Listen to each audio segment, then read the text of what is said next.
my opinion is you can't go around blaming someone for doing like murdering, raping.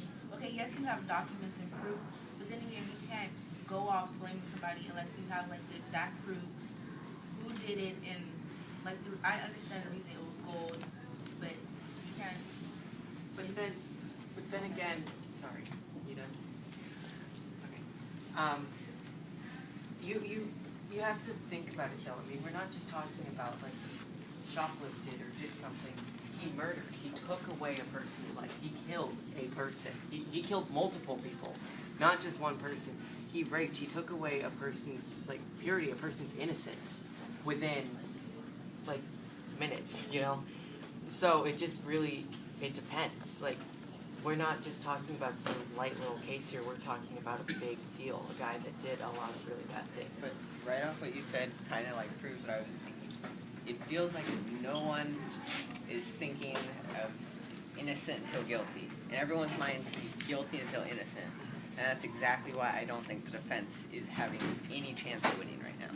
Continuing what Ann said earlier about the witnesses, I mean, I feel like both sides are kind of lacking on that. I mean, what I've seen before, witnesses are pretty much like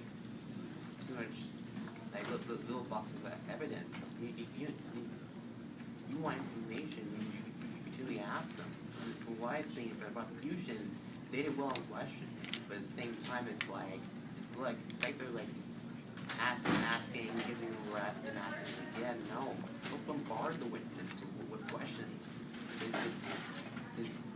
Just make sure you get every single information out of the witness, so that way you have new information to counteract with the opposite side you're on. At the same time, you also bring in more witnesses. For example, if you say Christopher Columbus is not the one in charge of it, well, you bring in his generals, and you can question them on what they've done, or you can question one of the soldiers he's in the front lines of war. They think out of the box. You question almost anyone who has survived the journey. I mean, I agree with Deshaun because if one of the Indians are still alive, one of the witnesses are Indian, they can tell you exactly what Christopher Columbus had them do and the orders that he gave them. So I believe that bringing up another witness would be a good idea. And don't forget to, like, I'm just trying to help. This isn't really up to do, but Claudia did give you that list. That was just of the witnesses you could use. That was just to try and help. But like Deshaun said, you don't have to use those. Think of them yourself. Think of a soldier. Think of a person who was like actually raped by him, or maybe you could even do like have fun with it and do like a ghost of someone who was killed or something. I still think even though if you get like an Indian, then that's cool. But if you pick someone that was like on Christopher Columbus' side, like a soldier or like someone that worked under him, it's not the trial of them. It's the trial of Christopher. So even if they did do it, that still doesn't prove the fact that he didn't do it.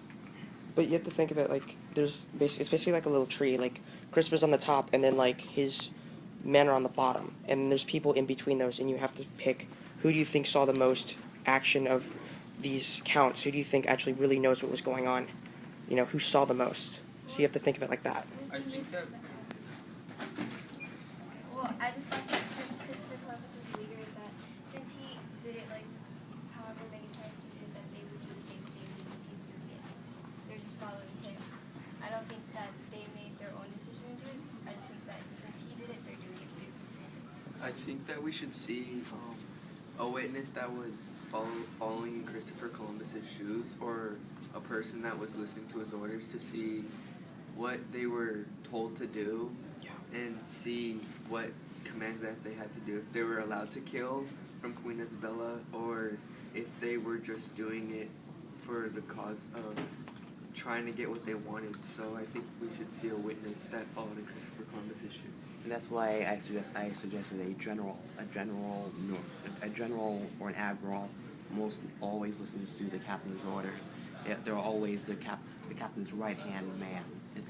And so for me, I was thinking about it's like adding witness to that list of a general, or even better a slave Christopher Columbus kept with him that would work.